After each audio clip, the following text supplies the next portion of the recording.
Alrighty, let's hop right in. Good morning, everybody. Hope you're all having a good morning, good night, good day, good afternoon, whatever time it may be wherever you are. So, today we're going to be hopping back into some ranked. And for today's two decks, we have a Ember Henge deck, right? Embercleave and Henge combined into one. I got to thinking about what my two favorite cards were and, being viable as far as rank goes in. Well, it's Embercleave and Henge, so we're going to try a deck with the two of those both in it. And we also have a Historic Mono White deck, which has been dominating ranked in Historic for a while. So those two decks are the two decks we're going to be playing with today. And without further ado, we are going to go ahead and hop right in with our Ember Henge deck. And I'll try to post the deck list. I need to do that, post it in the description. For these videos, I need to start doing that for the live streams. I just always forget. Well, it says ready, but I don't see the match actually starting. There it goes. Sorry, a little bit of lag there. Ringmaster, gonna be our first foe for the day.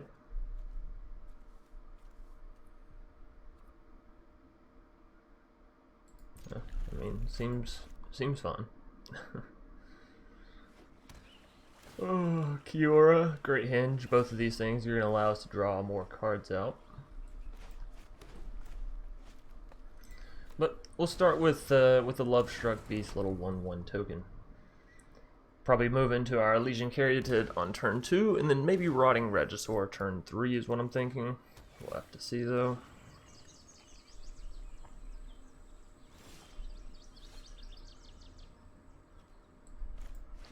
We may also just want to get down our Lovestruck Beast, which will turn on the Ilysian Caryatid, and then we can have that extra bit of mana, right? May want to get all of our adventure creatures out of our hand before we're trying to get down Rotting Regisaur. That way we don't really have to discard anything, right? Alright, so we are in gold tier 1. I think we're about like halfway through it or something like that. Something along those lines. So yeah, we'll pay 2 life and get down the Lovestruck Beast here. And that'll turn on the Bonecrusher, which we can actually wait and do on their turn, right?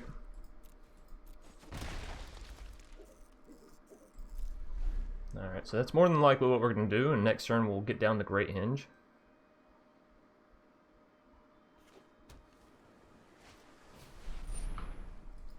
Dream Trawler is a bit annoying.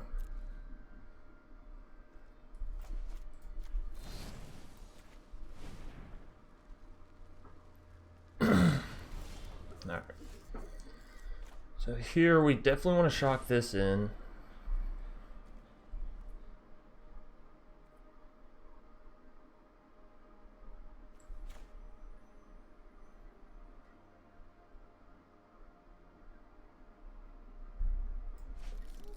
Alright, what we're going to do is play the Great Henge.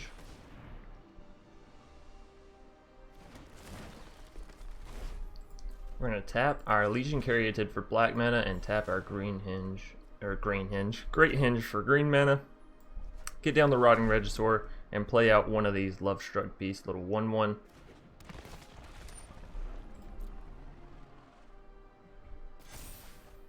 Oh, Questing Beast. That is fantastic. Fantastic. So we can still swing in here with our Lovestruck Beast. We have plenty of power elsewhere that we don't have to really worry about the trade here.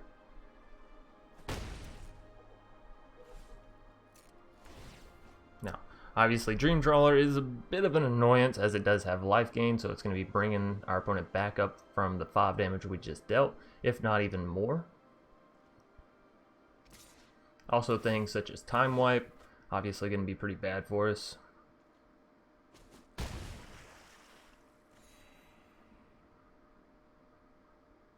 Alright, let's see. I think now would be the time for a Time Wipe as well. Thankfully we do have the Great Henge down already though, so we could Oh, they're going to be getting rid of the Rotting Regisaur there. Not exactly terrible, because it means we get to keep our Questing Beast and Lovestruck in hand.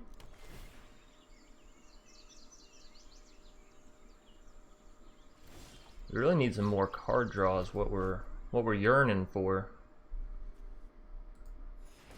So we'll tap here. And I'm actually just going to tap here and here as well. And we'll get down the Questing Beast first and foremost. And draw a card. Let's see what we can hit here. Duress. Duress is fantastic, and I will go ahead and play it. This way, if our opponent has any counter spells or anything of that nature, hopefully we can get them out of hand. Nissa and a Tamio, and then just a land. Alright, well, I'm not too worried about Tamio, but Nissa is always annoying, so we can get rid of her and just avoid that damage altogether. This costs 3. We could shock this in, but I'm not really in the mood for shocking in more and more stuff, so we'll just get down another Lovestruck Beast. It'll come in as a 6/6, and we'll draw another card off of it. Temple of Malice. Wow, not hitting any Kioras or Great, or not Great Henge. We do have Great Henge, or Embercleaves.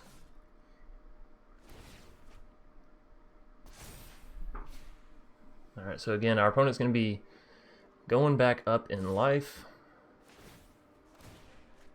Let's see how many cards they have in the graveyard. Not quite enough in the graveyard to get down an Ordero yet, but if they play Tamio, oh well, they won't have mana for their Ordero. Well, that's good. That's good news. Unless, have they played a land this turn? Shatter the Sky. There it is. There's the board wipe we knew they had.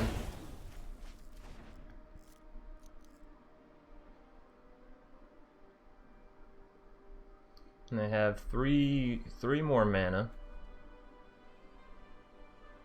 They do have a Tamio that can bring back their other stuff. Oh, there it is. So Ordero. Oh no, Tamio. Okay. Are they just going to immediately be returning the Dream Trawler to the hand, or are they going to be diving into their deck looking for something? Oh, they're returning Shatter the Sky. It's very interesting as well. Alright, well, let's get down Bonecrusher first and foremost so we can draw that card and see what there is to see. Gilded Goose. Alright, well that's cheap, and again, I'm looking for more card draw, really. Rotting Regisaur. Okay. And then this costs 3 just to get down the 1/1 token. Tell you what we're going to do. We're going to play down the Temple of Malice. Overgrown Tomb. I don't want any more land. Thank you, though, game. We may actually need to cut some land, given how much ramp we actually have. And sure, we'll play down the little 1/1. Now, they may just shatter here. If they do, at least we'll draw a card. Elspeth Conquers Death. It's going to be getting back the Nissa, which is super unfortunate for us. They do just shatter the sky once more. Ah, we hit another land. Can I get a Kiora or Embercleave? Por favor, game. That'd be awesome. They're going to get another Elspeth Conquers Death down, and that is going to be taking our Great Henge, which is super unfortunate, but we're going to be able to get down the Rotting Regisaur on our turn, plus another Great Henge, so, you know, I guess it is what it is. 3+2, we'll actually be able to get down that Lovestruck Beast as well. And they have the... Oh, no, they just played another Ordero. Okay. So Nissa will be creating a little land creature for them, which will be a 3/3 with Vigilance. Yo, what's up, Ned Fred? Nice to have you out. Hope you're having a good morning, good night, whatever time it is, wherever you are. Alright, so first things first, let's get down the Rotting Regisaur into the Great Henge, right?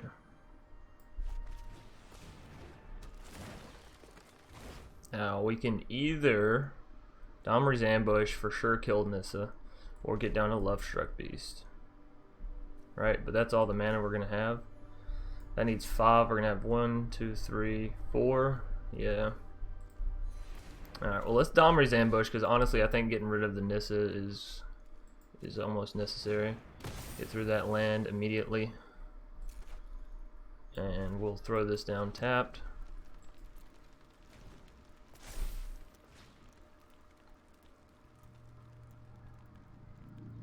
Don't get me wrong, Tamiyo is annoying as well, and they're going to be able to get the Nissa back with the Elspeth Conqueror's death.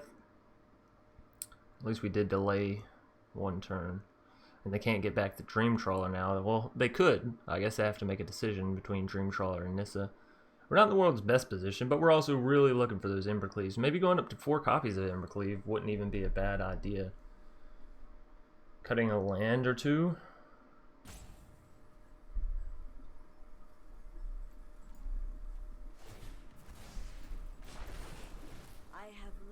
There's the Elspeth Conqueror's Death back from the graveyard as well.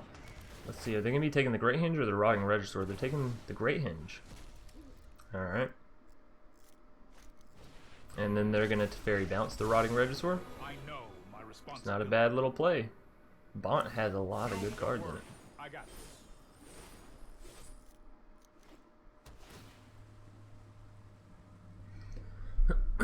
But yeah, I definitely feel like we need more Embercleaves. We need that guaranteed finish sooner.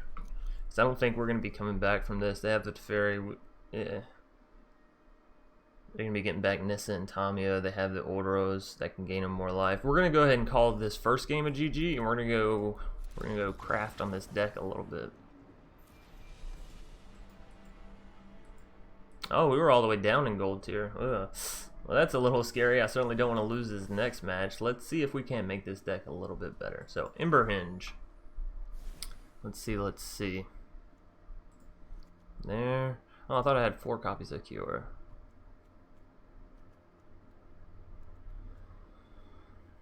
You know what? We'll go down to...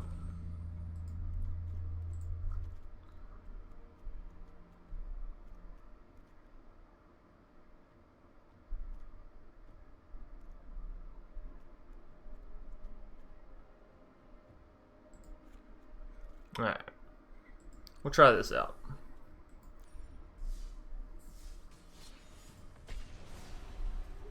But Kiora, Embercleave, and Henge are definitely what we want to be hitting. Kiora draws us cards, allows us to untap our Ilysian Caryatid, allows us to untap our Great Henge, right?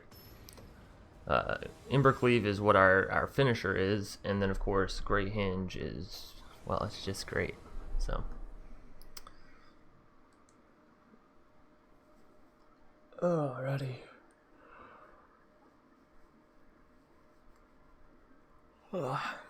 11,600. What a specific number.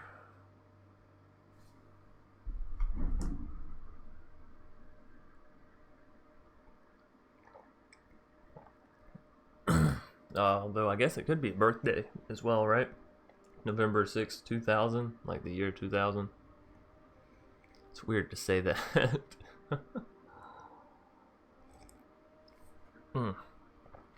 Alrighty, Magic. Can I get my cards? Por favor. Look rough? What looks rough? That game? That game was a little rough. Oh man. Kroxa and Kiora. Here's the thing, whenever Kroxa enters, it will proc to Kiora, so it is draw a card for us, discard for them. Man, I guess we could go Temple of Abandon, Blood Crypt, Stomping Ground. I feel like this deck may need a little bit of life gain somewhere. I just don't know where. Alright, so Temple of Abandon first and foremost, because it is the inner tap. Ilysian Caryatid. Yeah, I mean, I would hope for something bigger, honestly, but we can go ahead and get it down on turn 2 instead of Kroxa, and then on turn 3 get down Kiora, and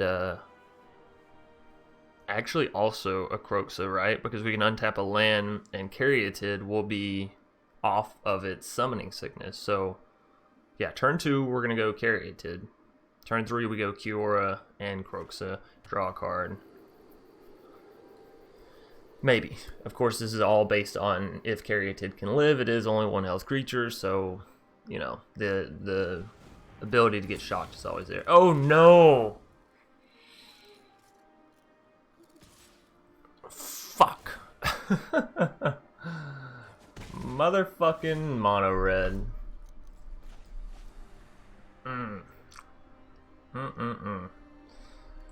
Well, do I want to go Kroxa here? All it realistically does is make them discard and deal 3 damage now, and would cost us 2 life to do. No, we're just going to enter that tap. We're just going to play it slow. Low and slow, I guess. Motherfucker.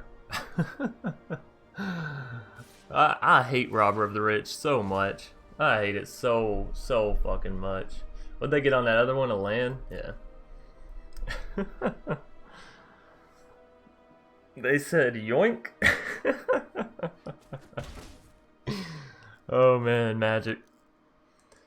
That's what I love about Magic. It very much so reminds me of real life, and this is gonna sound a bit cynical.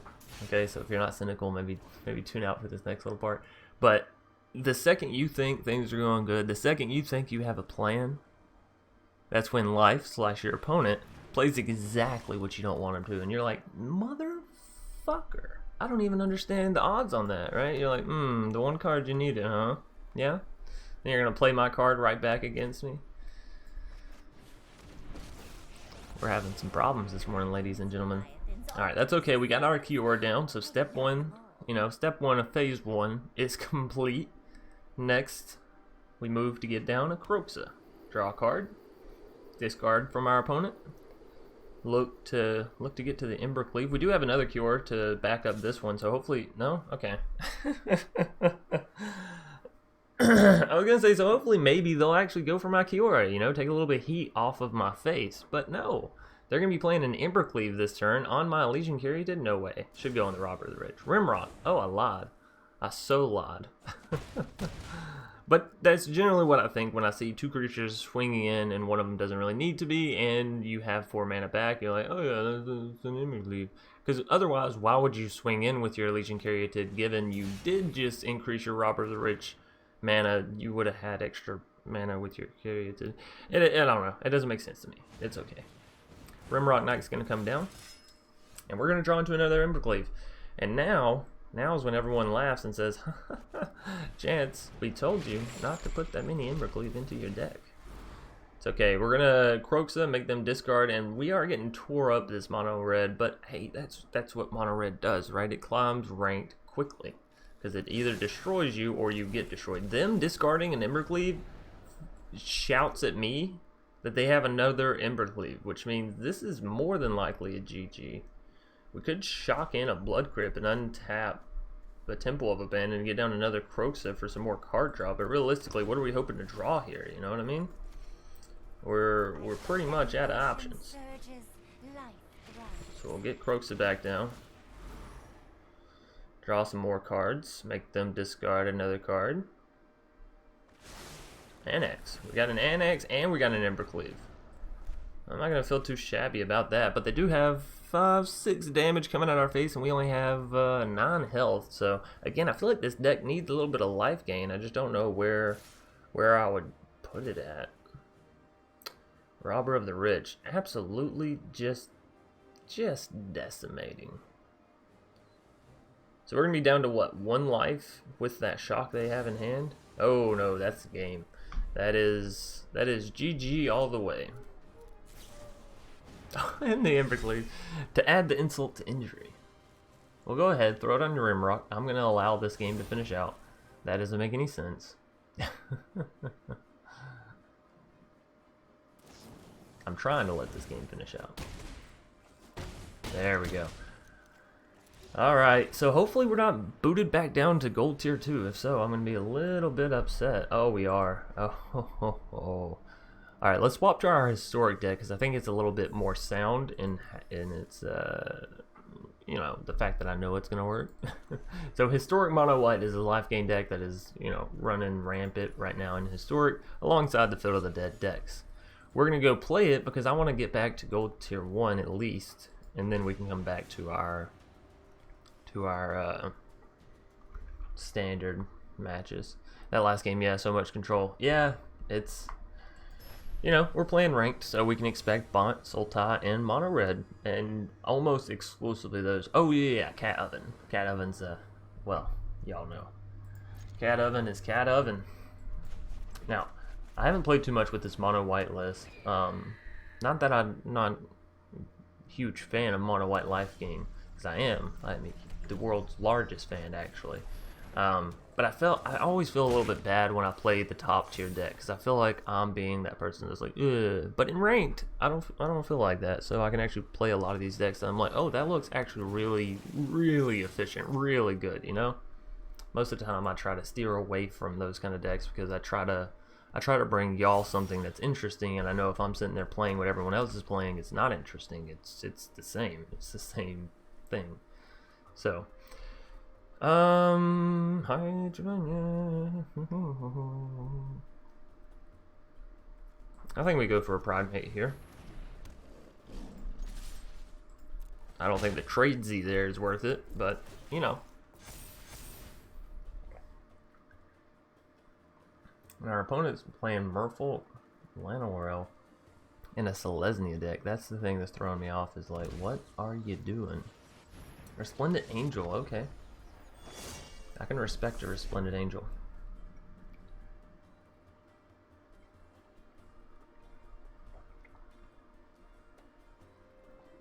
We need some Soul Sister action going on here. Sarah Ascendant.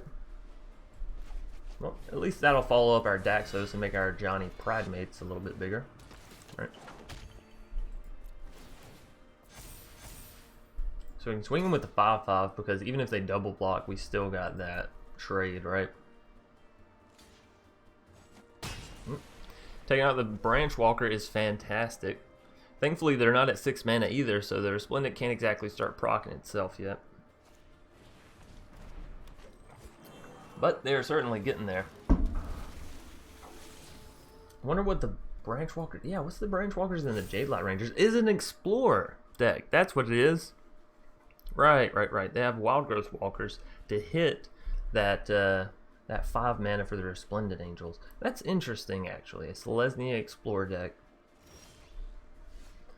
Ooh, yeah. The infamous only gain lands situation. Interesting. Yes, very interesting. Okay, well, tell you what we're gonna do. We're gonna swing in with the Pride Mate once again, the 5/5, the big one. And we'll get down to planes, don't worry about that. But we gotta hold up an image like we have something, right? Even though we don't, we just have a planes. But if you play it, then it immediately skips into combat, and your opponent may know, okay, they don't have anything, right? Whereas if you wait to your second main phase to play your, one of your 2 lands, it won't do that immediate skip. Your opponent won't know. Well, they may not know. It will still skip there at the end of your turn, so, you play the land, it'll skip off to the end.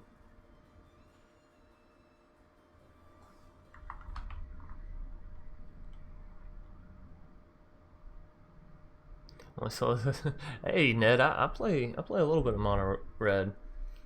But again, we sort of got screwed in March. I was like, yeah, we're gonna try and get to Mythic in March, and then Corona hit, and I had plumbing issues, and like literally the world just decided to stop. And so, yeah, shit happens. Shit definitely happens. So for this little like last bit of March, I've been like, rush.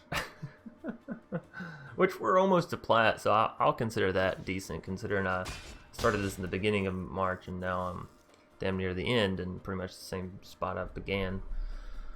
I don't know what point we have to just throwing down more land, so I'll just end the turn, make our opponent think we have something. Of course, that Ixalan Bindings on my Johnny's Pride Mate is awful, but if we could get the Johnny Planeswalker, then things will start to look up a little bit, because we can still get down Pride Mates through that means. Of course, we also have Conclave Tribunal, so we could always hit that with the Ixalan's Bindings, although I think I'd rather use a Conclave Tribunal on the Resplendent Angel. They're going to be taking my Daxos with an Ixalan's Bindings as well. Getting down another Healer's Thought. Comes to a certain point where you just want to start swinging in with everything, right? How much does this need to be? 30. Okay, never mind. We're not close enough. But Johnny's Pride Mate is going to keep on keeping on. I guess we could have swung him with the other. Would have got it 2 damage extra, which would have put him to 4. We wouldn't have been able to get through on this turn. That's alright. They're going to bottom a Shala. They're going to bottom a Llanowar. Not bottom, I'm sorry. Discard. I forget this is Explore, so shit doesn't come back. Oh yeah, it's Ixalan Binding. That's right. So they made Jadelight and Llanowar block us here. If so, yikes. I kind of want to swing in with everything else then as well, right? It's alright. So let's see it. Jadelight, Llanowar. No, Jadelight Resplendent. Well, that's fine by me. We just killed the Resplendent first, leave the Jadelight alone. Yeah, that's definitely worth it, because now our Healer's Hawks can get in there for the rest of the damage, hopefully. Or they may have finally gave up on the Resplendent. No, they have another Resplendent. There's the answer I was looking for. So let's see if we can't get a Conclave Tribunal or something like that, so we can try and finish this shit off. Them swinging in with the Jadelight Ranger is really only good news for me. Ranger of Eos, hey, there we go, playable. Take action. Alright, so Alcilid allows us to treat power 4 greater. We could get rid of the Jadelight Ranger, right? Soul Warden is pretty good, as it allows us to gain life off of everything that enters the battlefield. Choose up to 2. So we can put down 2 Soul Wardens, and every time they put creatures down, it's going to gain us life.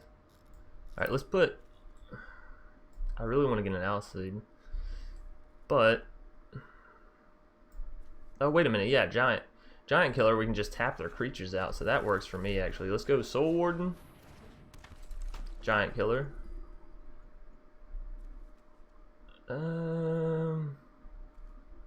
Yeah, this is fun.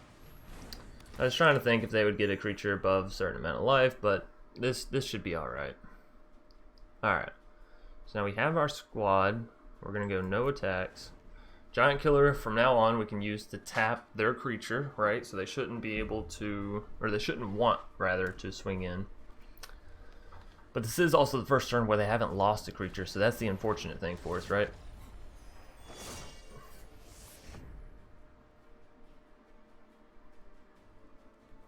Of course, we could have also went double Soul Warden to get our Serra Ascendants where they need to be. Wild Growth Walker is something we don't want to see. Absolutely no. Alright, so here we actually don't block with anything, right? 1, 2, 3, 4, 5. That, so they have to block with that. 1, 2, 3, 4, 5. Okay, so no blocks here. Take that damage for sure. And we get a Soul Warden.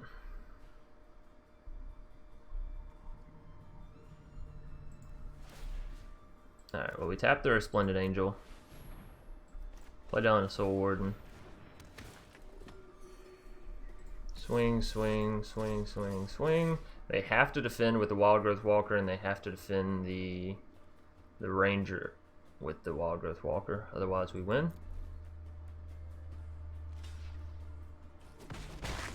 Okay. Don't do math then. That's okay. Fine by me. There we go. Let's just nestle our way back up into Gold Tier 1, shall we?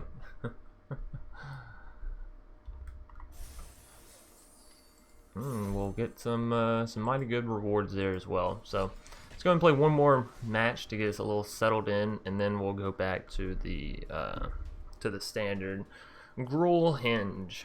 Try to climb some more with that.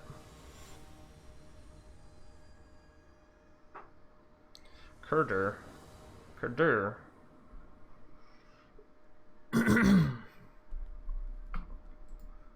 Hello. Hello, my friend.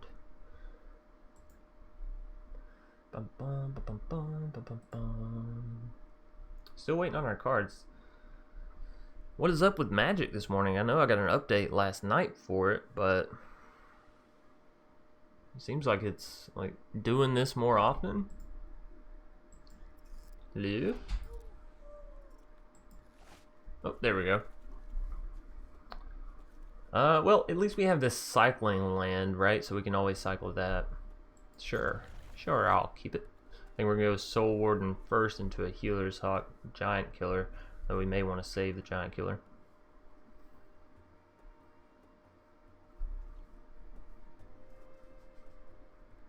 So our opponent's more than likely playing the Gruul Embercleave deck, which means getting down life gain is super duper crucial. So we're probably actually going to go Plains Daxo, so that way we're just gaining life left and right and left and right.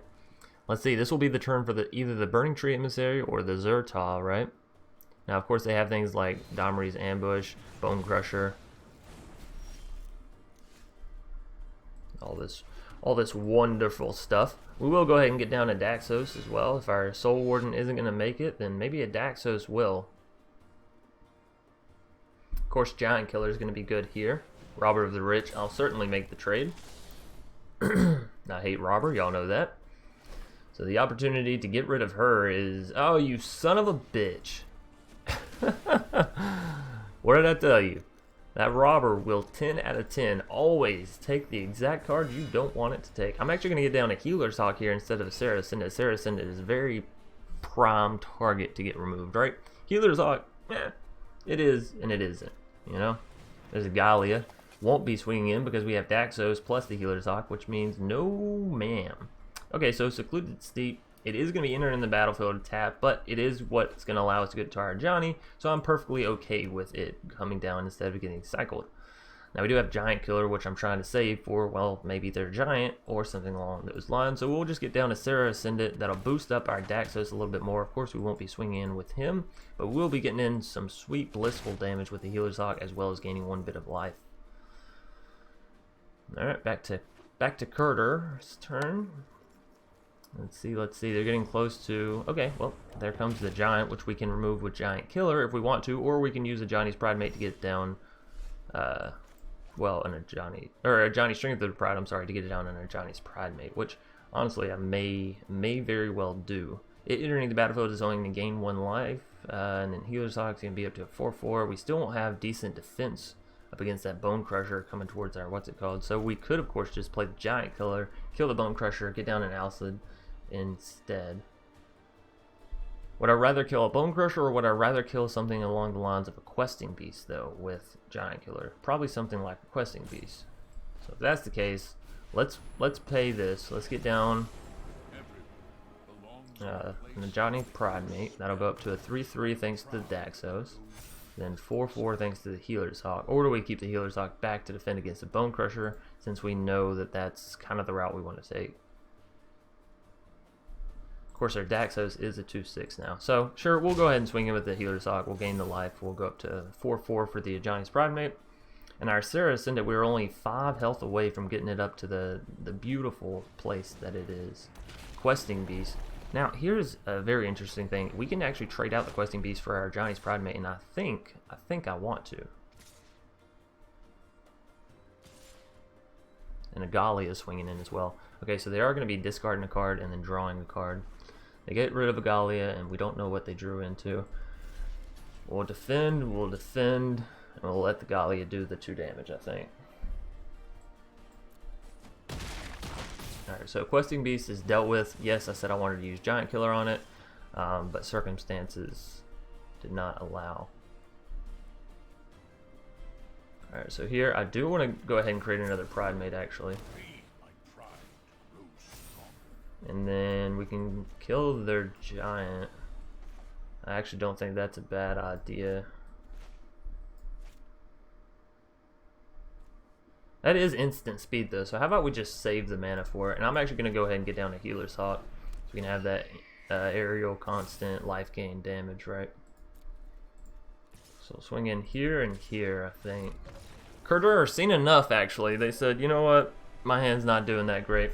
You can have it. Alright, so we're back up to gold tier 1 with that 1 little tick, which of course is the place I like to be. I didn't realize it's a live event. I'm at work. Oh, what's up, Mason?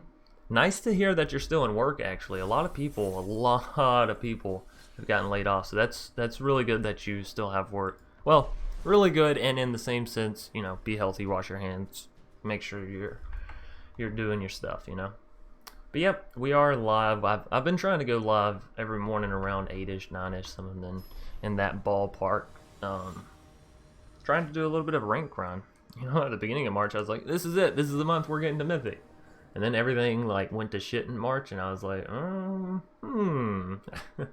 we'll try and come back here in the last little bit. So this is an Embercleave Great Henge combo deck. I wouldn't say combo deck, but it is Embercleave Great Henge. We're playing a bunch of high damage creatures. We have Kiora that draws cards, Bonecrusher, Domri, you know, a lot of fun stuff. We have Questing Beast somewhere in here, Ilysian Caryatid, which is really fun with the Kiora, being able to tap and then untap and, you know, have all that extra mana. So we actually don't have that good of stuff starting out here, but we have enough adventures and a Kroxa that I'm tempted. I'm very tempted to keep it. We did recently lower the amount of mana this deck had, so maybe that's what we're feeling the effects of here. I think I will Shock. That way I can go Lovestruck, Kroxa, and I'll have a target and mana for Domri's plus Bonecrusher, all that good stuff. Of course, we'll have to see how the game fares. You know, shit always changes as the opponent plays their stuff. So, also, side note, I know the camera, I still don't have it set up. That's really mostly on me. I have been off the past few days and just haven't been, like, I don't know. I've been trying to focus on getting this schedule down pat most of all. You know, waking up this early, turning on the stream, all that good stuff, actually getting to work. While still maintaining all the other stuff I have to do. So it'll get there though, especially since, you know, all this is going on. I still have work as well. I didn't get laid off, so it's not like I'm out of work, which, you know, is good, but does still mean that I still have places to be and things to do at certain times and all that good stuff. So the question is really, do I want to shock in this land to do anything? Yeah, I guess I pretty much have to. So we can either go Kroxa. You hush up, you phone. Kroxa, Duress, Bonecrusher. All these are great options. I think I am going to go ahead and Bonecrusher the Runaway while it's low enough to Bonecrusher, right? Although in the same sense, we should do that at instant speed if we're going to. So, we will wait. We will wait. Not going to be passing two attackers. We're just going to be Bonecrusher.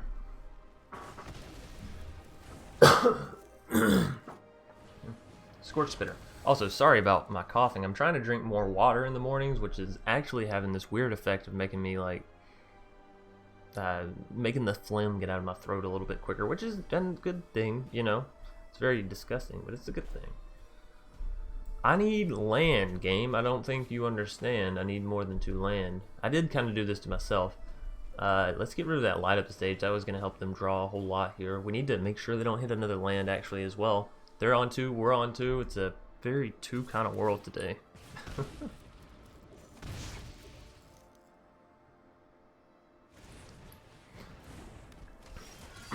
And they drew into a Rimrock. Oh, Ilysian Caryatid. Can they kill that? They can. Yes, they can Bonecrusher Giant that. Ugh. All right. Well, let's Kroxa them then. Let's get rid of something. If only that Great Henge would just stay that cost, right? They got rid of the Tor Brand. Damn you! I really wanted to see that Bonecrusher Giant thrown away, but of course they wouldn't do that because that's some of the only cards they can play right now, right? Oh man. Maybe I shouldn't have taken the 2 lands out of the deck. Maybe we do cut one more. Oh, they had a shock. That was their other card in hand. The second they hit a land, you can guarantee that Annex is coming down. We're in big trouble. Big trouble, actually. Oh yeah, that's a GG. Mana screwed all the way. Ho ho ho.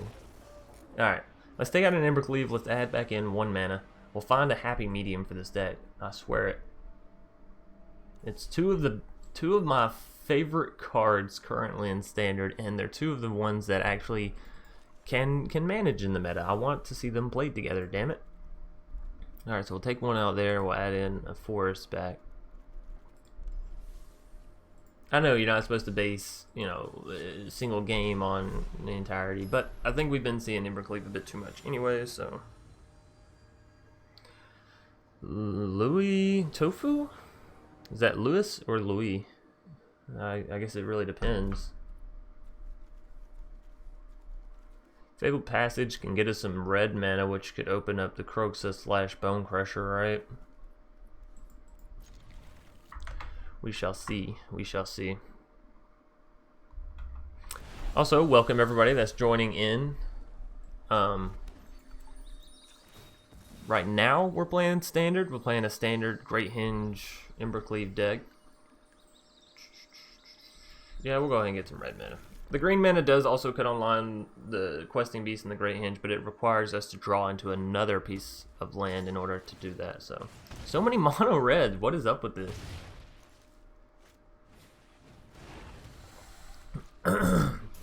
We may have to face facts that our deck just isn't good against mono red, you know?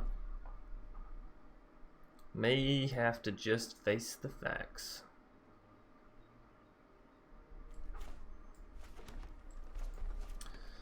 We're going to be Bonecrushering something here. Not quite sure what. I guess one of these things.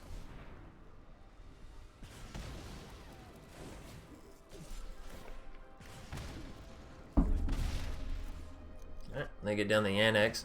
This is a weird situation where you actually should have played the annex first. But I understand they didn't know what we had, so.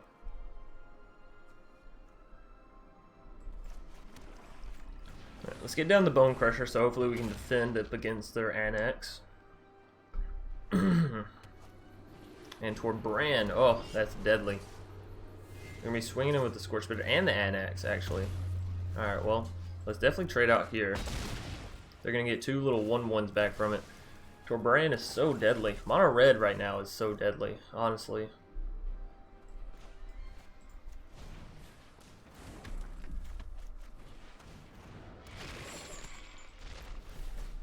Cards, we only have 2. Now we're going to make our opponent discard something. What shall it be? Their second copy of Torbran.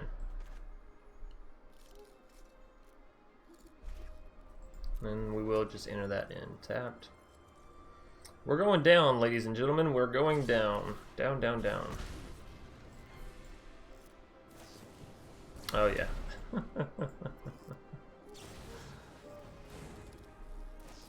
Oh, boy.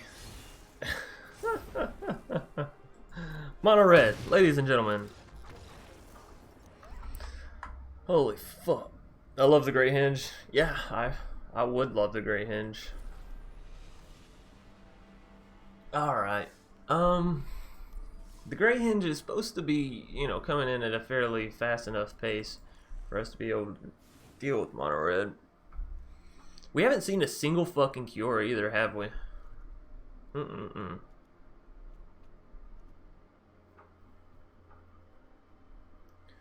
What if we... Why do they have blue? Oh, Kiora. What if we go for something like Leafkin? It doesn't gain us near as much. It doesn't free us up of the mana issues that we may have. But at least it's healthy. Right? At least it is healthy. Because right now all we have is like weak as shit, right? Not really a real creature. So our first real creature's coming around 3. Which is honestly just too slow for mono red. Like, way too slow.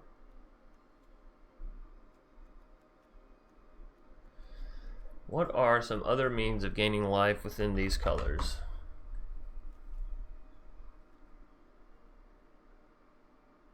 There's Murderous Rider, but I find often I kill myself with Murderous Rider. Cavalier of Night. A bit costly for what we're going for here, and a bit restrictive considering we're not that deep into black.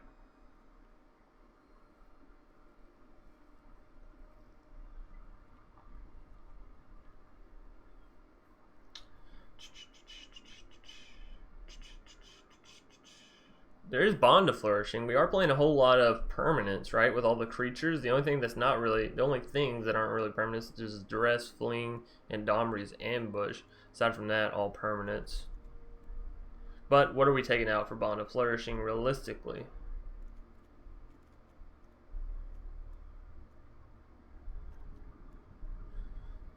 We could take out a copy of Kiora / Rotting, I suppose, for an increased chance at gaining life and living early to get to the cards that we want to play.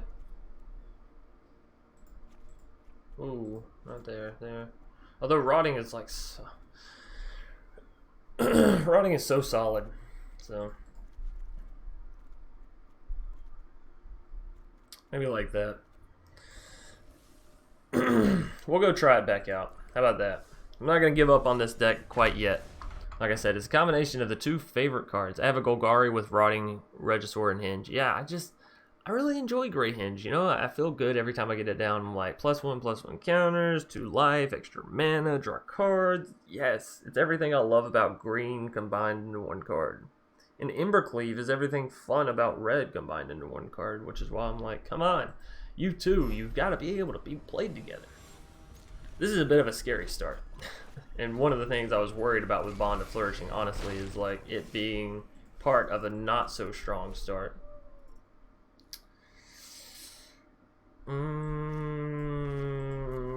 Sure, we'll pay to the life. We will pay. Now, of course, we could Domri to ambush our Gilded Goose, I guess, to get rid of this Banehound, but is that worth it? Not really. Oh, I thought for sure they would have an instant speed there that they were swinging in for on a purpose. They didn't. They were just swinging in, just to swing in. Who would have thunk it? Alright, Ilysian Caryatid, go ahead and come on down. I will block you this time with my Gilded Goose. I assumed you had something. Some kind of something, you know what I mean? Murderous Rider on the Ilysian Caryatid. Not fantastic for us, but it is what it is, and we will block you this turn. Alright, let's go. Temple of Malady. Questing Beast. Interesting. Yeah, I think I'll keep it. And then I do want to get an Ilysian Caryatid down for when we do get these four power or greater creatures down. We'll have the mana to actually do stuff with, right? Bloodthirsty Aerialist. I'm going to be going up to a 3/4 this turn. I don't think there's any way for us... Well. Wait a minute. We go here. Get some green mana, some grane mana, right? We can cast this down.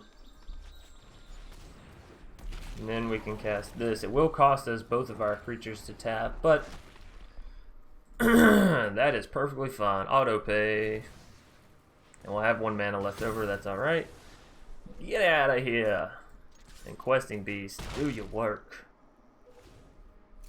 It's nice to not play a deck that's mono red, you know? Like, hey, look at this, we're actually not doing terrible. But then again, they're not playing mono red. Alright, so we can go for a Kroxa here. We still have the extra mana from the Caryatid. We will have to remember that. How many cards? We have 3. I do want a Kroxa. I like to make our opponent discard when they're at like 3 cards, you know, 4 cards, 2 cards, depending on what they ended up getting rid of. They got rid of a land there, so not super overly joyed about that. We could get down to another Ilysian Caryatid, which gives us that much more mana, but we can always wait to do that. So we're going to Bond of Flourishing first. There's an Embercleave, there's a Stomping Ground. I really do like the Embercleave Questing Beast whole idea, so, you know, going to be following my gut as far as that goes. And, yeah, we're going to be getting in with the Questing Beast because it's free and we can. So our opponent's down to 9 health. We do have an Embercleave coming in next turn. That's going to be going on the Questing Beast. So long as they don't destroy that, we'll be A to the OK, right? So block. Now they may have some board wipe here. That would be super unfortunate for us if they threw down like a Massacre Girl, right? Look down a Dread Horde General. Never mind. I wonder if they're going to be making a sacrifice to creatures. Yes, indeed. So we'll sacrifice here and here. Well, I don't think that is the greatest play they could have made. I think we can still get down an Embercleave. Indeed we can, which means that that is actually lethal. So next to combat, Questing Beast going here one attacker, Embercleave, hitting the Questing Beast. That'll bring it up to a 6/6 with double strike, which you guessed it is 12 damage. So there we go. We got there. And all it took was our opponent not playing mono red. So Road End has met their end of the road. Ha ha ha. See what I did there? Very punny. Anyways, Paradise Druid instead of Caryatid. I thought about that as well. I would put maybe Shifting Ceratops. Shifting Ceratops is really good for those red, or for those blue matchups with all the Teferis, right? Let's take a look. Let's take a look. I just really enjoy Questing Beast. The fact that it comes down with haste, can't be blocked by 2 or less creatures. Like, it's just so solid. You saw the Ilysian Caryatid is great when we're not in mono red, but yeah, I guess up against mono red, Paradise Druid would be better. We actually only have 2 copies of Questing Beast in the deck. Let's see. It's 4 mana. Spell can't be countered. Shift Ceratops gains your choice of Raid, Trample, or Haste.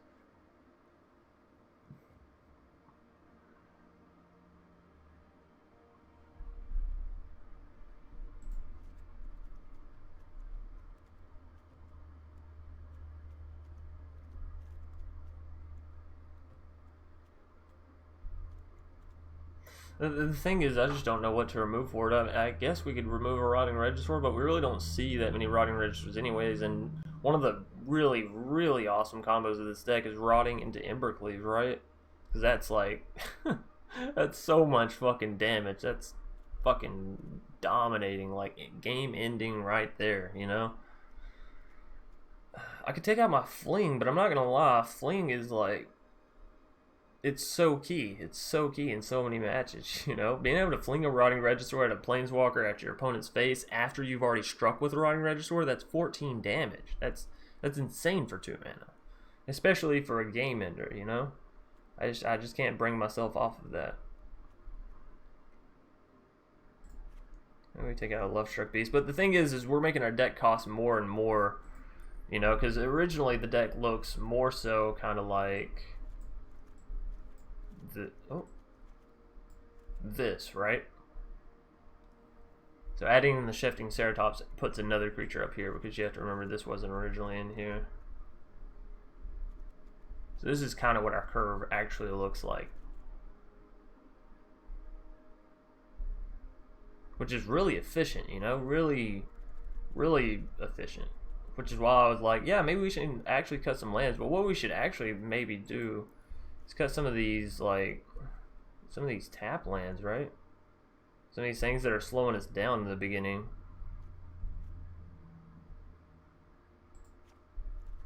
Shit, I forgot I should do that.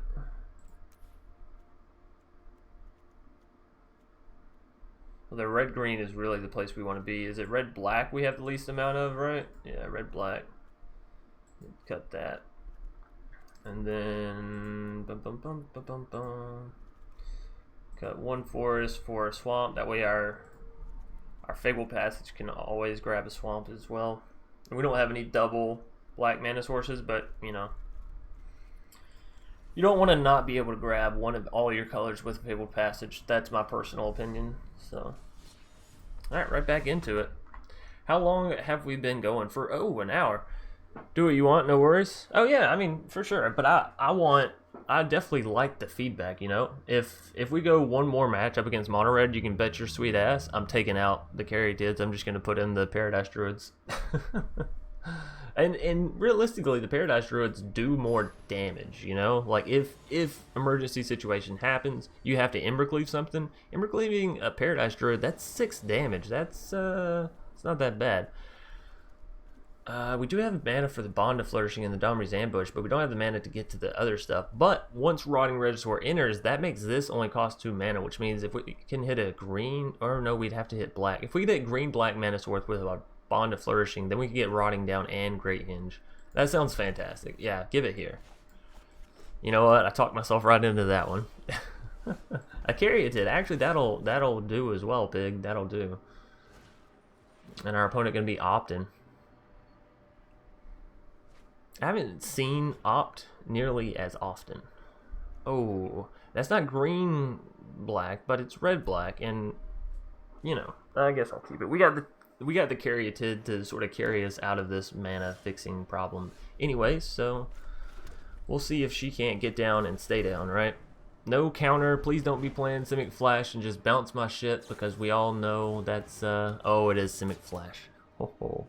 So the Shifting Ceratops definitely would be key here. We only put, what, one copy in? That's the very difficult thing about playing standard ranked, is there's such a wide variety, right? There's so many things your opponent can do. Thankfully, they don't have 2 blue mana here, so I'm not too terribly worried about counter spells, although they could possibly have a quench, so that's certainly not...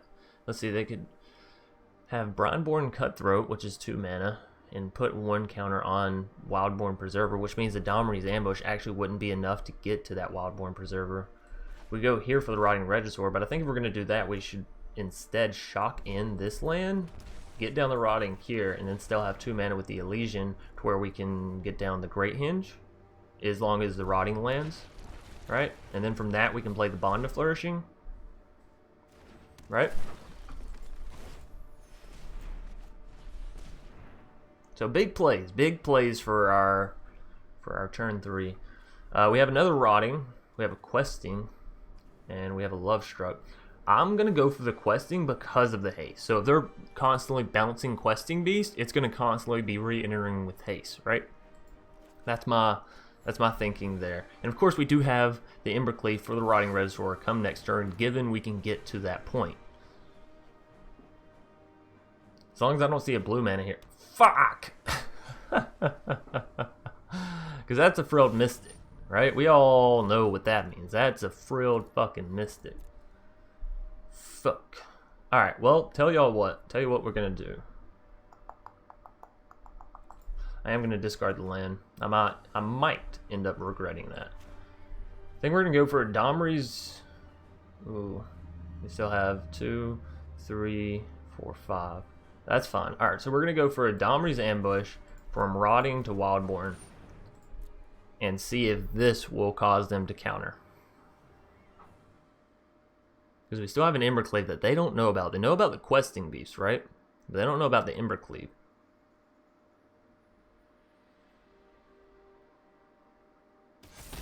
They're gonna let it pass. Son of a bitch.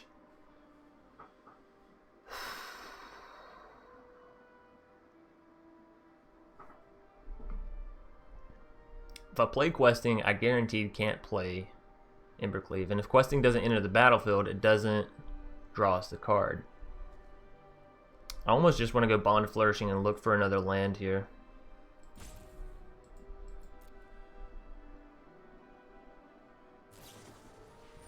Okay, there's an opt. Oh man.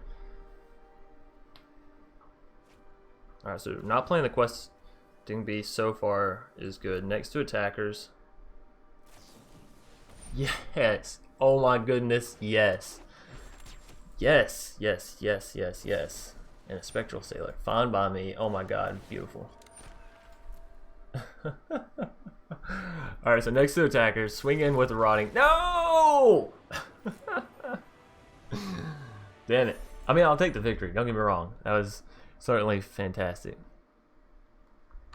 But, yeah, so when we don't play against Mono Red, Ilysian seems to, like, fucking explode with, as far as, like, helping us get to that, right? That right there. If we do that against Mono Red, seal up every game. But the problem is, of course, the Ilysian doesn't survive that one turn that it needs to. It always gets that shock, that Bonecrusher Giant to the face, right? That's what rattles our cage every single time. So, all right, everybody, we have been streaming for an hour now, and y'all know that at the hour mark, we're generally about halfway through the stream. So I like to get up, stretch, step outside for a minute, breathe some fresh air, which I recommend all of you to do as well. You know, not so much if you're in a big city and there's a ton of people. You know, maybe just stretch and open a window and breathe your own air. But get up, stretch, wash your hands, be active, all that stuff. Don't necessarily run away from the stream, because I'll be right back in about, 5 minutes, 6 minutes, 7 minutes, somewhere in that time frame. We take different various amounts of breaks. But yeah, we're gonna be taking a break, so everybody can get up stretched. It's not healthy to be sitting down for so long at a time, and I will be right back.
Alrighty, let's get back to it, shall we?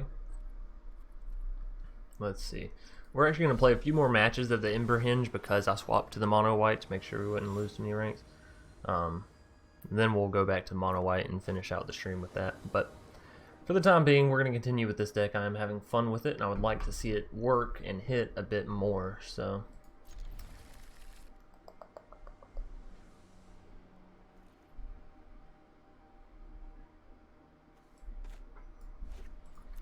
I'm going to go ahead and shock this in, and then I'll play this. Turn 2, I'll play Lovestruck. Holy crap. Holy crap. Only creatures.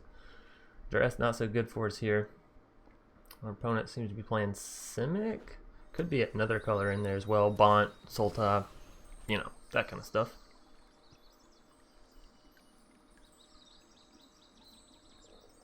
Let's see. There's the green mana. Go ahead and play our Temple of Malady as well. Fling. They have things like Hydroid Crisis that we may want to fling our Rotting Regisaur at, right?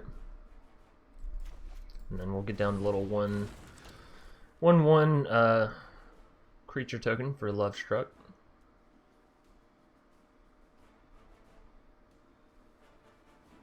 Now, do they go Island into Leafkin here? Yeah.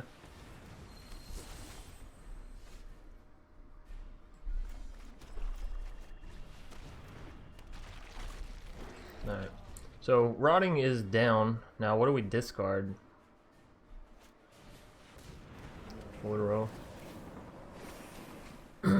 Well, I don't want to discard the red land because if we hit Embercleave, that's going to be really key for us. But the Shifting Ceratops can just straight swing through a lot of their creatures, so it's hard to get rid of that as well.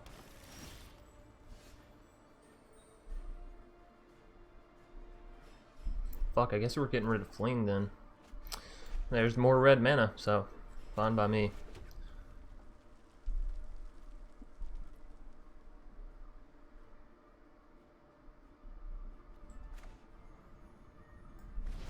Next turn we'll have enough mana for the Shifting Ceratops plus haste, which is what I'm counting on, kinda. Oh no we won't, because we have to discard. I keep forgetting about that with Rotting Regisaur, the whole drawback of it being 3 mana, right? That's alright, so we will get rid of that Stomping Ground. In which case we should have played the Stomping Ground instead of the Mountain, right? Have a better split on land. Again, we haven't seen any Kioras, which is like baffling. Alright, so another Ordero coming down for our opponent, and they're probably going to keep the Leafkin Druid up to defend this turn, right? They're going to be looking to play a Hydroid Crisis soon as well.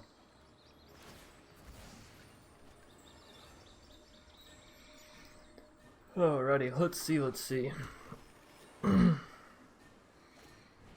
Boreal Grazer. Do they have another land? No? Maybe? No? Okay. If I discard that Stomping Ground and we get an Embercleave, I'm going to be very salty.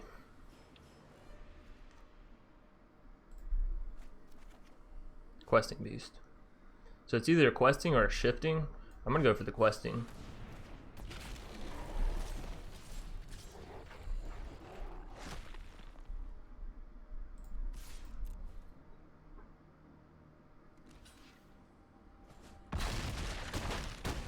They're down to 8. They crisis for 6/4, puts them back to 10. They can Ordero, but they'll have to exile one of their other Orderos in order to get it back down, which might be worth it in this situation. Nope, they are going to Hydroid Crisis for 4.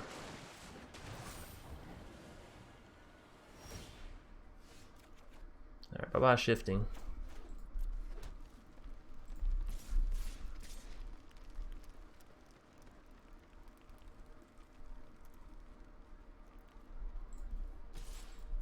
I think we still swing all in. You use Crisis to trade out with questing. Still have 12, 13 damage coming at their face.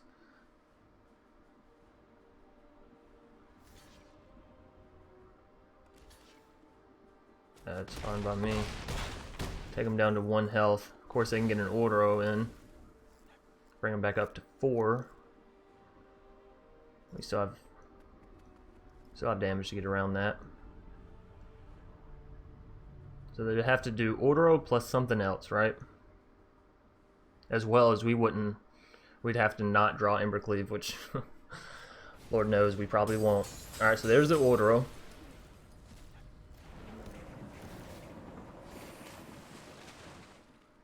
And then what's this something else?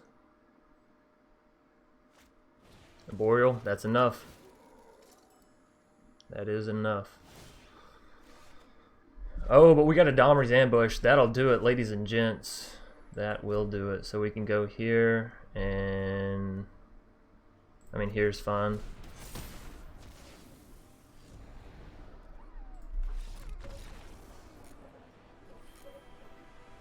Awesome. Actually, that wouldn't have done it because our Lovestruck couldn't have swung in.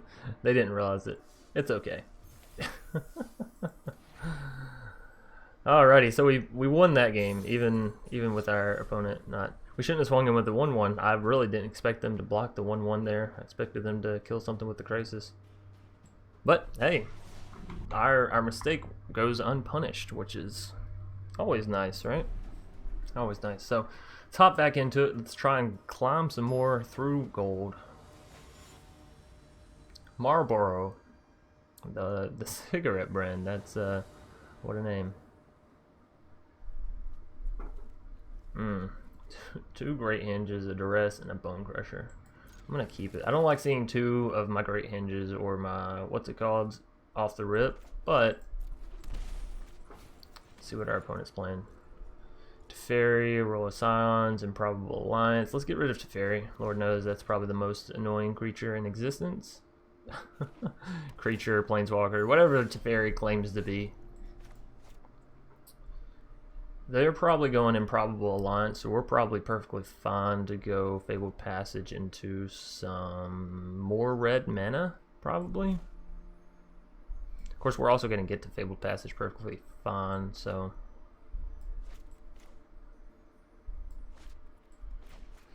Let's just throw down our Overgrown Tomb tapped. And we may just play the Bonecrusher out here.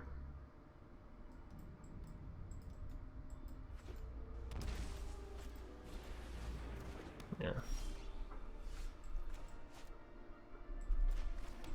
So yeah, let's go ahead and get Bonecrusher down actually. Let's not worry about the 2 damage. Try to get to that Great Henge as soon as possible. Try and get us drawing cards, because Lord knows we're going to need more than just Great Henges and lands to get where we want to be. Does our opponent go Royal Scions, draw, discard, and get the 1/1 though? That's the real question. Or they use something like Rouse Outburst, draw off that, kill our Bonecrusher.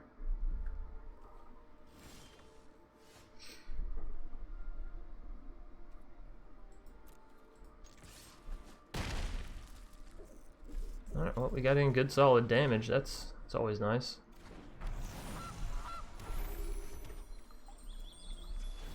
And again, we will be grabbing red mana here. That way we can be sure to hit our Embercleave if we hit it. Right? Alright, next turn will be the Great Henge. Hopefully we can get there. We do have a Gilded Goose, so, you know, we have the 5 mana on board, but if something happens to Bonecrusher, obviously it's going to go back up to 7 cost, which we'll only have 6 mana on board, so we'll be off by just 1. Royal Scion is going to be coming down for our opponent though, so good news there. Good news.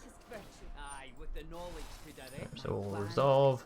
They will create a 1/1 blue fairy creature token with flying, and we will pass, and it'll be my turn. Blood Crypt. Not exactly what we wanted. Not exactly what we wanted. But we'll go ahead and get down the Great Henge. We will go ahead and take our Bonecrusher Giant and swing it at the Royal Scions, as we all know that they will block with the 1/1, and we can't let them build up an army of 1/1, so they should block here. They may not, which would be very surprising, I was about to say. Alright, then we'll just have to remember to tap our Great Henge so we can gain that 2 extra life. And we'll probably use the Goose to go ahead and create a token. We should have done that on the last turn as well. I always forget about the geese being able to create tokens, not just use them, right? Which realistically can change the entire tides of a battle. Alright, so let's see what Marlboro has here for us. They're going to be proccing the Royal Silence once again. And they're actually playing Jeskai. I'm so very interested. I should have guessed that because they had the Teferi, right? Right. Alright, so there's the Fairy. They do have Chemist's Insight to use on my turn in order to gain them another Fairy. Oh, shit. See what I mean? I just always fucking forgetting. Unfortunately, Domri's ambush isn't going to be what we exactly want, but it will allow us to minus that that Royal Silence down to 2 instead of being up all the way to 7.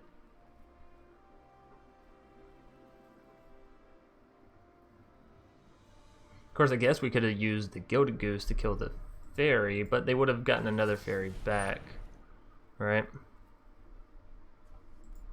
So we'll resolve their Sinister Sabotage. At least means they can't Chemist's Insight now.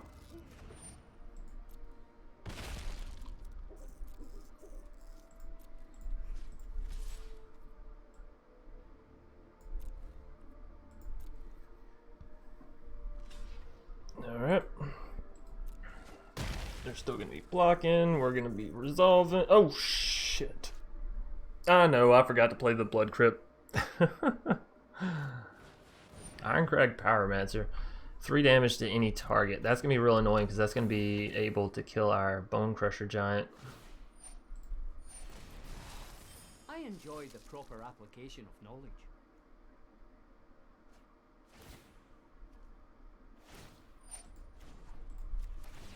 Yep, there it is. Where are all of our creatures at? Isn't this a creature heavy deck? We've seen 2? Seen 2 creatures. Yikes. That is a whole yikes. Another Pyromancer. Oh boy, that's gonna be a bitch to deal with. And another land. Holy fucking crap, Oli.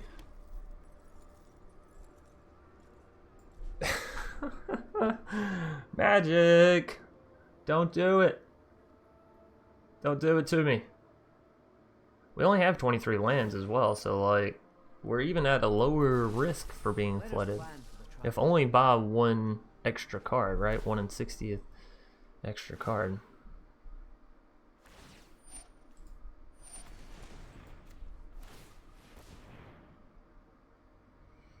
We'll at least get a food token out of there. We'll take that 3. Gilded Goose will get shocked out. And our opponent, what do they do?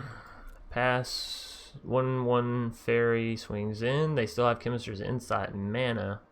Have they drawn 2 cards on our turn yet? I don't think so.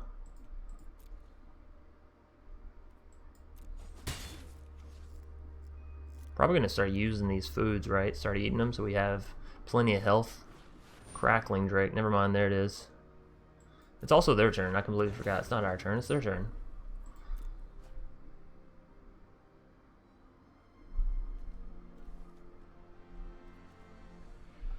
Alright, so no lands, por favor game. Please and thank you. Kroxa.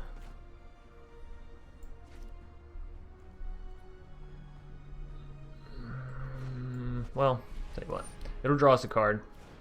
I don't think we'll be able to play it back down this turn. Like, we won't be able to exile cards from our graveyard in order to get it back down. But it'll cause our opponent to discard one of their 2 cards. A land, okay.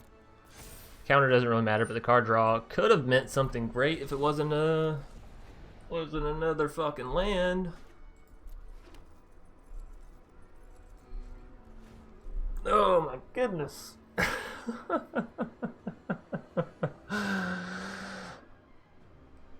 Okay. That's okay. So far in the top 16 cards, we've drawn 3, 5, 7, 8. So half. 9. Sorry. No, we've drawn 8. That's right, because I pulled that out with the Fabled Passage. That's still crazy, though. Literally half of our cards. Which I guess the probability is definitely there for that, right? Oh well, at least we do have the Great Henge down, able to keep us healthy, right? We had all those foods sort of stocked up. We could have had more food as well, had I not been such a dunce. We could have had 2 extra food. Oh, 6 extra life. So 6 damage here. 5 from their creatures. We'll go ahead and use the Great Henge because we know we're going to.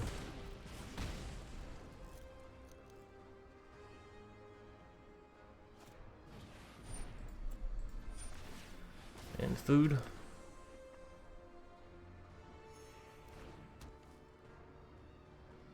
They'll swing in for 5 here, which will take us down to 18. I have faith that we can come back. It's just looking real slim.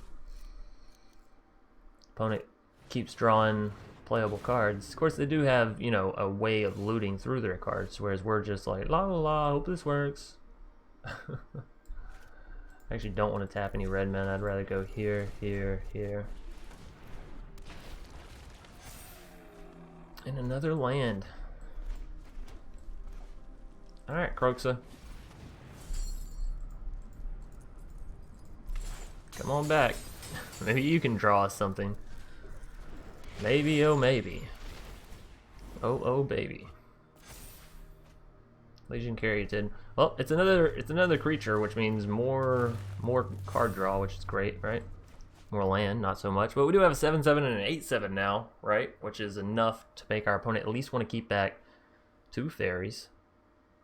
Of course, they have 8, 6, 14, 17 damage they can deal. 17, 18 realistically. Oh no, no, no, no. They have lethal. Whoa, damn. Well, I'm not saying GG. I'm not telling them. I'll be damned if I'm the one that lets them know that I got flooded to death. Niv Mizzet Parun. Alright, to that we say GG.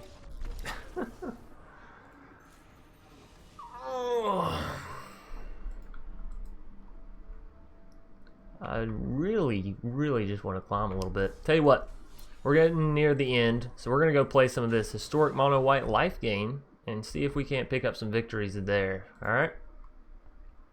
Sound like a plan to everybody? Because again, we're trying to get through gold. We've been stuck in gold 1 for fucking ever now. Just because I guess I refuse to play these, like, these decks, right?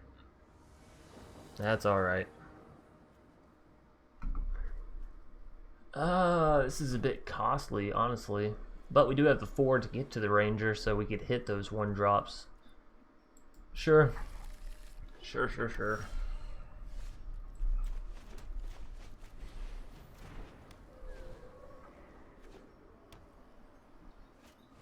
Our opponent's actually playing Boros. That's so very interesting. Don't get me wrong, I want to get the Daxos down, but I also want to get into Johnny's Pridemate down as soon as possible so I can build it as quickly as possible, right? Try and avoid whatever shocks or whatever they may have, right? Deafening Clarions, that kind of stuff. Crucible of Worlds in a... Oh, they're going for a land destruction deck. This is like some Fall of Thrawn shit, right? So then we should realistically Conclave Tribunal their... No, we should Conclave Tribunal their Fall of Thrawn, so neither one of us gets it? I don't know. We're going to wait on all that noise, either which way.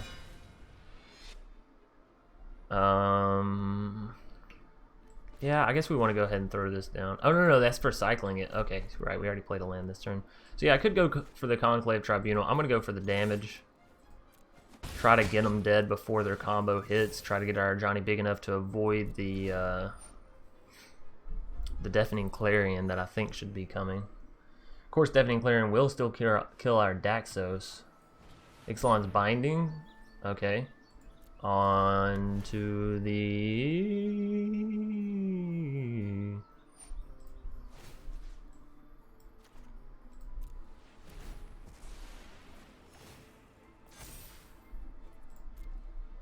Nothing. Fantastic. Alright, so we can go Ranger of Eos. Can't still get down Conclave. But I really like the Ranger of Eos, and it'll build our Pridemate up that much more, plus our Daxos, so how can I say no to that? Take action. Alright, what are we getting out here? What are we getting out here?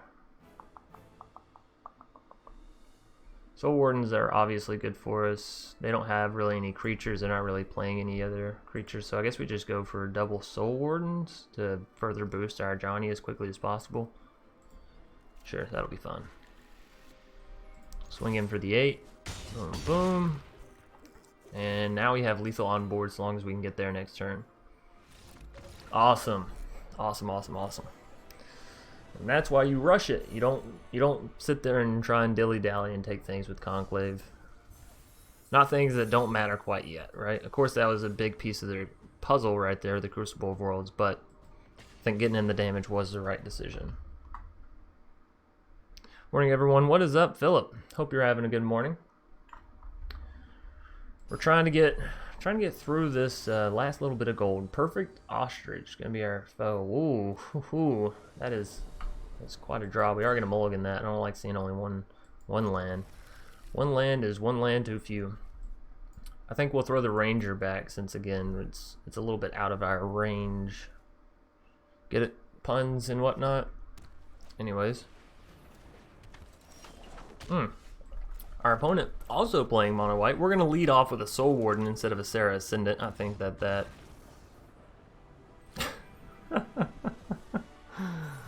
well, thank you, opponent. Two more games like that will be in plat, no problem. Orzhov Racketeers. Oh man. Takes me back to the days of drafting Ravnica Allegiance. Which actually wasn't that long ago, right? We drafted it. You playing Mono White Sisters? We are indeed. Since this is ranked, I've said, you know what, I'm taking the gloves off. I'm not playing a deck simply because it's too good, you know, because it's too played. Oftentimes you'll see me and I'll be like, no, I don't want to play that. Everyone's playing that. It's too much, you know, like this deck, like Mono Red. They're too much, too strong. We are going to swing in with our Healer's Hawk before we get down our Serra Ascendant because we want our Serra Ascendant more than our Healer's Hawk, interestingly enough. And we want the Heliod the most of all, I think. So, please no Shocky. Shock on a Healer's Hawk, really? You see a Serra Ascendant, normally I think you shock that, but... Oh, they have an Inspiring Veteran to block the path. Right, to block the righteous path.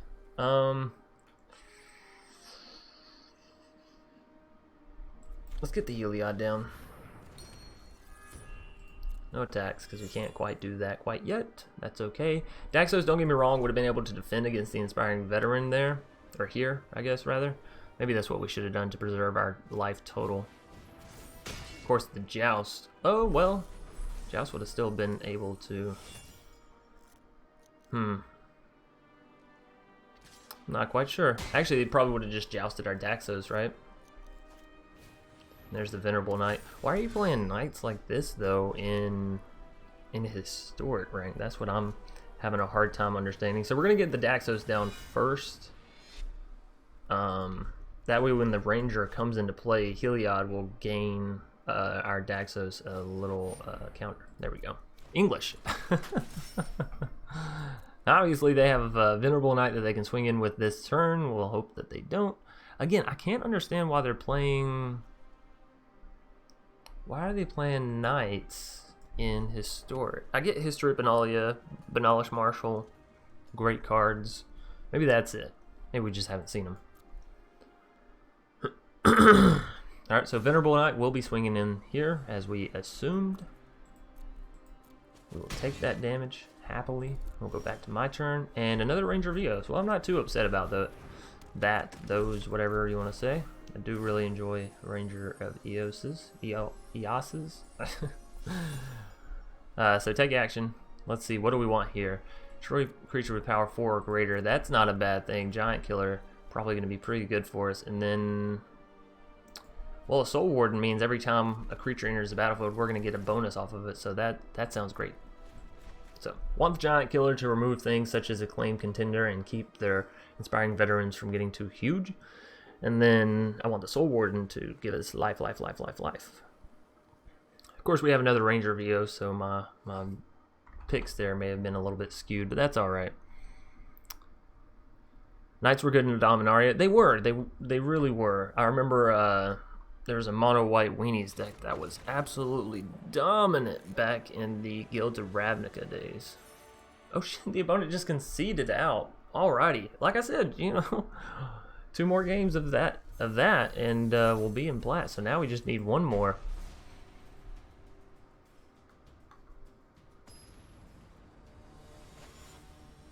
Tony Soprano.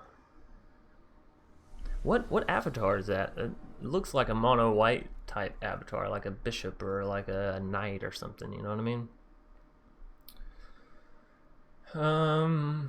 Yeah. Yeah, I mean, we have the Castle Ardenvale, which will come in untapped, so we can go 1 Soul Warden, 2 Pride Mate, 3 maybe Sarah Conclave? We'll have to see what we draw into, but I don't like the fact that the opponent goes first. That's always bad for us. Magic, I'd like to say that it's fair, you know, going second, but realistically, and as far as rank goes, if your opponent hits what they need to hit, going second it's always rough. So, and it's gonna be a mirror match, which at least means that we shouldn't see any shockies, right? Oh, Daxos and a Sarah. We're gonna let that Sarah goes through, but I think they do understand that our Soul Warden holds greater value than their Sarah Ascendant. So, all right, let's go, Pride Mate. Let's get you down, buddy. Let's get you gaining counters. I want to see you be the very best that no one ever was. To catch all the counters was his true quest. Something. Alright, so our opponent does have the Sarah Ascendants working for him, which is very unfortunate for us because they can get there quickly. We need some more land. A sape. Alright, so we're going to get down one of our own Sarah Ascendants, which is going to be fantastic. And put our Pride Mate up there a little bit higher, and another one. And another one down, and another one down, another one bites the dust. Again, we're not going to Conclave Tribunal. Well, we could Conclave Tribunal their Daxos and just get rid of it, but we could also just swing in with our Pride Mate and try to make them lose enough life, right? So let's see, 2, 4, 5, 6.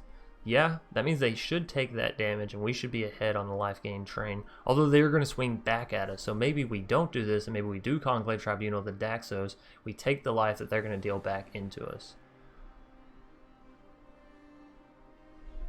Meh.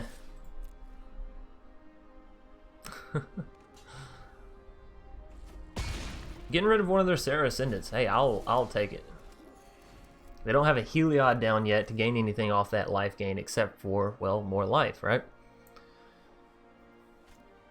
Resplendent Angel. It's not good for us. Thankfully, I don't think they can gain the 5 life this turn. They gain 2 from it entering and then 1 from Sarah. From Sarah attacking and then possibly dying, that is. We have a Daxos of our own that can come down, or we can Conclave Tribunal and take the Resplendent Angel, get in with our Healer's Hawk, plus Pride Mate. Yep, that's what we're doing. We could also play our Daxos, tap everything but our Pride Mate and Conclave. I think this is fun. So we Conclave their Angel, so we don't want that shit going off. It's like a bomb waiting to happen. And then we swing it with our 8/8 and our 1/1. And we'll get rid of their other Sarah Ascendant? No? Get rid of their Impassioned Orator? There we go. Their Sarah Ascendant is very close to, well, ascending. Thankfully, our Healer's Hawk will be minusing that down a little bit. Of course, Daxos is going to be helping increase it again, but at least they're not at 29. They are still at 28, which means they would have to play into play. Oh, no, that'll do it, actually. Soul Warden. Let's see, one more creature? Yep, so the Sarah Ascendant is going to ascend for them. Thankfully, however, our Sarah Ascendant is very close to ascending as well, and we have a Pride Mate that's also there, so they should swing in with a 6/6 life gainer this turn.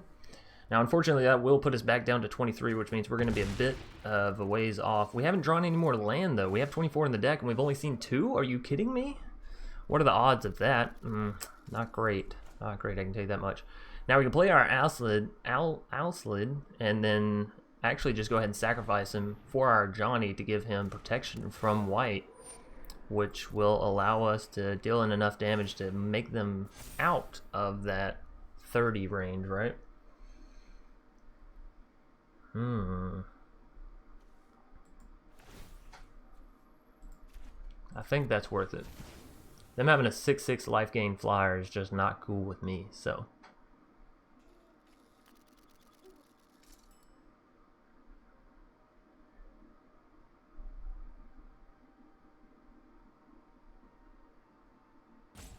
I'm not quite sure what our opponent's doing here. Alright, so we'll swing in here and here, I think. We'll keep the Healer's Hawk back just in case. We will swing in with the 12/12 though. That'll take them down to 26, which will minus their Sarah, send it back down. And then they played their own Pridemate. Oh no! But of course they have 3 mana, so they're working with a little bit more than what we're working with, which is super duper unfortunate.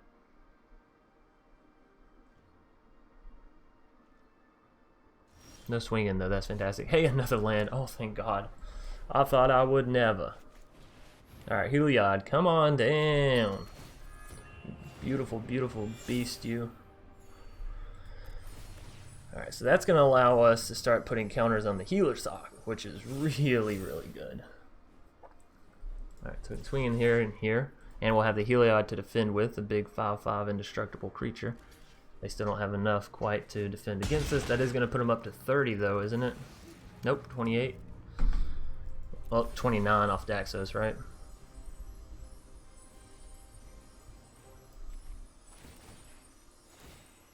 Yeah, so they'll probably be back up to 30 on their turn, which will give them their Sarah Ascended again. God damn it!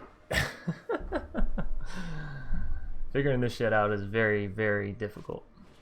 Johnny Strength of the Prod. Oh, that'll do it if they just +0. Oh no, they're gonna. Oh yeah, that'll do it as well because the Soul Warden and the Daxos. Righto. Alright, well let's keep putting counters on our Healer's Hawk as well then. Because eventually our Healer's Hawk will get as big as that Sarah Ascendant, and so I won't really have to worry about it. Now they do have a 9/9 they can swing in with, but again I have a 5/5 indestructible I can defend with, so kind of okay on that front. Excuse me. Love to get to 4 mana because I have that Ranger. The old faithful Ranger. Oh, that enters tapped. Of course we're going to play it though. And then we're going to play in the Daxos.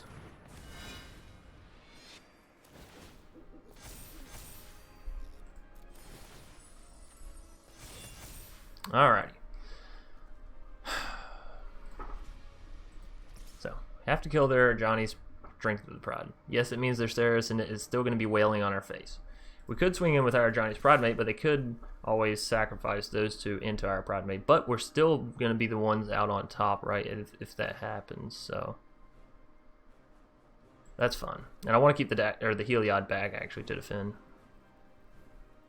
So this is fun. Swing in. Swing low, sweet chariot. Should have exiled all my stuff with your Johnny. I think they had 15 life, didn't they? Were they at 35 before? I don't know. Alright, so that will put our Healer's Hawk big enough to deal with their Sarah Ascendant. So we can start leaving the Healer's Hawk back to defend, and we'll actually have a face, you know? Let's see, do they have a Conclave, though? That will be the question. A Johnny's Pridemate. Oh, thank goodness. I never thought I'd be so happy. Oh, and there's our Sarah Ascendant. So let's put a counter actually on our Sarah Ascendant. So now their Sarah Ascendant can't even swing in. Whole bunch of Sarah Ascendants. Our Daxos is almost big enough to defend against their 8/8 Johnny. That will be the only problem that I could see arising, is them swinging in with their Johnny Pridemates, right? Because we can't really afford to lose any of our creatures. But I think we would take the damage. I think we would take the trade with the Sarah Ascendants. I think we would take the damage. Because we have Ranger of Eo, so we're about to restock, right? We're about to restock hella hard and have things to destroy their Johnny Pridemates with, thanks to the Giant Killer. Well, at least be able to kill their biggest Johnny Pridemate. Alright, there it is. They're doing it. They're going for the trade ski. So there, and what is this the big one? That is the big one. And then, of course, we let that 8/8 go on through. Oh, oh, oh.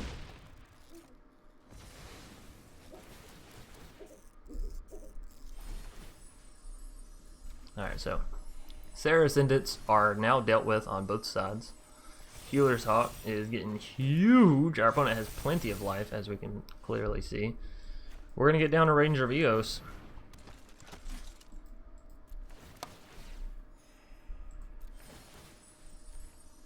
Alright, Healer's Hawk. Fly us to victory, baby. Please. Take action. Alright, so we want Giant Killer. Another Sarah Ascendant would be good. So would another Soul Warden. I think I do want more things in the sky, though. So we're going to take a Sarah Ascendant, actually. And then we are going to play this down, because next turn I want to play that other Ranger of Eos as well. Or we can go Giant Killer into a Sarah Ascendant. I don't quite know. But this Healer's Hawk is swinging in. This Ajani's Pridemate is not. Yeah, because Healer's Hawk, that's playing. That's 10, right?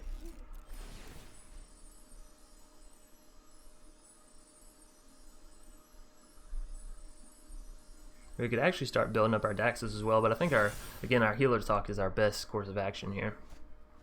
Passion Door Raider. Alright, so they're going to gain some more life. We're going to gain some more life.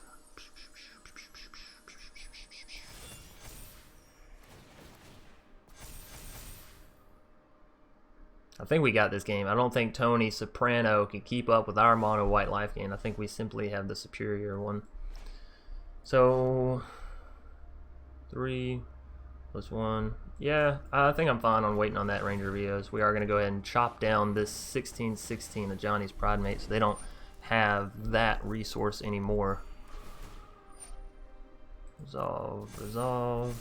Then we will play a Sarah Ascendant down, and of course ours will be high flying.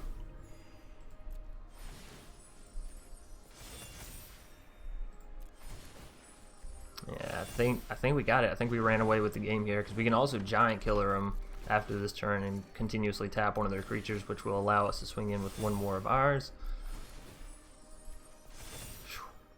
Alrighty, so we have a 29/29 of Johnny. Still don't want to swing in with it, though. I want to keep it back to defend against theirs. So 16 damage coming from that Healer's Hawk. They're almost back down to a realistic number of life. Look at that. All it took was a few swing-ins from our oversized Healer's Hawk. Alright, Tony Soprano going to be scooping it out.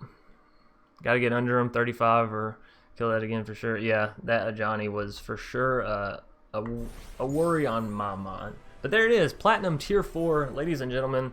It only took us like a week of grinding, right? Getting to gold, pretty easy. Getting through gold, pretty easy. Getting to the top of gold and then getting into plat, probably the hardest thing that I've done thus far in ranked Magic.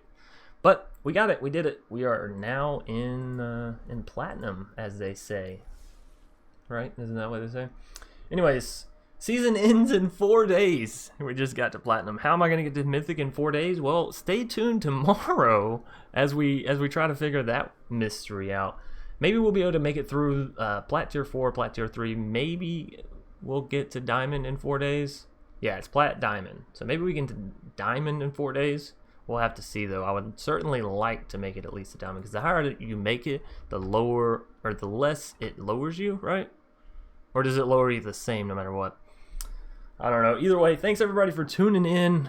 I know a lot of y'all are joining in here at the end, but we did just make it to plat, so I am actually going to call it a morning. That's actually kind of rough that all y'all are joining in now, but, you know, again, 8 o'clock is usually when we'll be starting. We'll be going normally until around 10-ish. And yeah, we're trying to climb through ranked, everybody. So I'm going to go do the rest of the work that I have to do for the day. I still do have to go to my regular job today as well. So my day is just absolutely jam-packed with stuff to do. Thank you all, though, so much for showing your support. I hope you enjoyed. And as always, I'll see y'all either later tonight or tomorrow. Peace.